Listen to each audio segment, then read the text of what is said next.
What is up, YouTube? Welcome back to Work Knife Balance. We got a fun video we're going to be looking at today. We're going to be looking at a budget knife. This is an O knife, as you can see right here. But before we get too far into that, I want to go ahead and say thank you to anybody who's already liked and subscribed to our channel. If you haven't, feel free to hit that subscribe button down below or the little logo in the corner, and that'll subscribe you to our channel. Then hit the bell icon. That gives you notifications on when we drop new content. We're going to continue to make stuff. We'd love for you to see it. You can also head over to Instagram and like us at Work Knife Balance 939. It's a great way to connect with us. Let us know what you want to see, what you don't want to see. If you send a knife in for us to review, and we love getting knives from y'all to connect with the community, we're going to go ahead and send back some swag, some stickers and stuff like that for you, just as a thank you, along with your knife when we're done with the video. So without further ado, let's go ahead and dive into this. This is one I got from the Pass Around group. I was really interested in this knife because it is an O knife primarily. I have never had an O knife in, and so this is one I wanted to look at. It is more of a budget knife. It's only got D2 steel on it, but everything else that comes with it is kind of cool, it seems like. So let's go ahead and dive into this. First off the bat, I really love the case. It kind of reminds me of more of a Kaiser case, with the flap over the fold and then the Velcro. And then here is the knife itself. This instantly feels a lot smaller than I thought it was going to be. Ooh. And there's some weight to that. Not bad. Like it actually feels... a lot of budget knives, I think they feel cheap because they're lightweight. And it's the same thing that you get with like a Benchmade bug out. First time I held a bug out, I was like, this thing's going to break in my hand in 2 seconds because it's so light. I felt that way. But this weight on this actually brings a lot of confidence to this knife. So... right off the bat, we got a frame lock knife. So we've got a frame lock on one side. It looks like G10 textured on the other side. I don't know if y'all can see that. We're trying a couple new things with the channel, so the lighting is a little off today. I tried to get it as good as I could, and then our video is just going to be a little different as well. So you've got the milled lines through the G10 and the milled over the top, some chamfering along the backside here, and then some good texture to it. I believe this backside is just aluminum. I don't think it's titanium with the price of this knife by any means. And then you've got a nice deep carry pocket clip that is not ambidextrous, but you do have recessed screws in there. So not going to have to worry about anything like that. Good little lanyard spot down here at the bottom if you need it. I think this is probably just for, I guess you can nail flick it out there, but it's going to be a front flipper only knife for the most part. So let's go ahead and check this out. And ooh, snappy. That is a very snappy knife. And we can front flip with the big direction as well. So that's not too bad. I like that. It looks like they carried the jimping just barely over to the top. There's nothing on the back side here, which is where I'd like to see a little bit more so you can kind of catch it if it rolls over.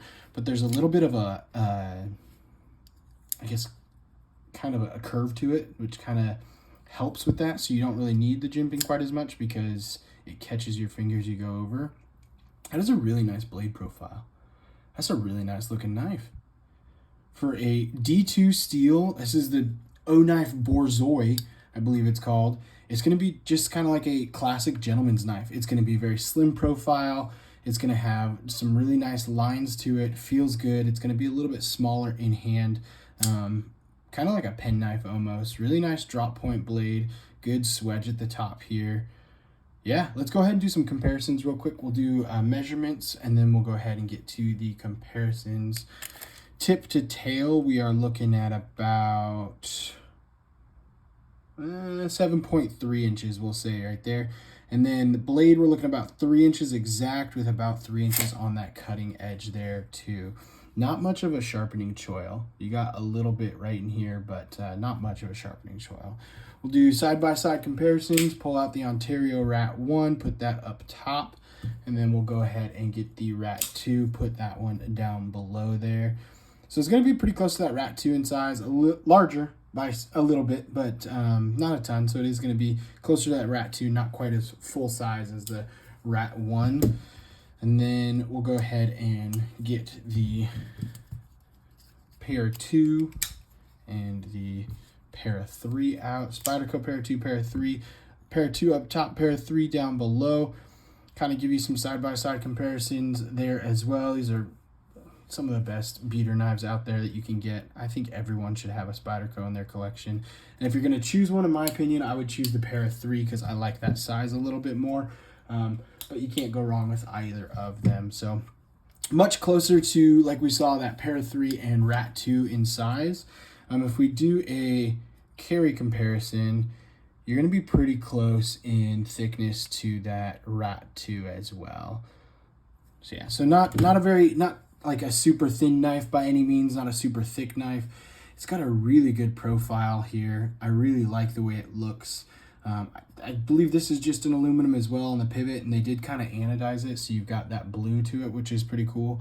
I don't know if there's any other variations. I think it's just the black with the blue on this one, but yeah, it's a only $60 knife. I believe they're $59.95 on obuy.com, where you can get a lot of the O knife stuff as well. I think they're connected with Olight. I'm not 100% sure on that. I think it's like different entities of the same company, but someone can go ahead and correct me if I'm wrong there. I've been wrong many times before, and I will probably continue to be wrong many other times in the future. But yeah, I think it might be. I don't know. Maybe they're just jumping on that whole O-band thing and trying to run off that name there. But nice drop point blade, good flat grind on it, great for opening boxes.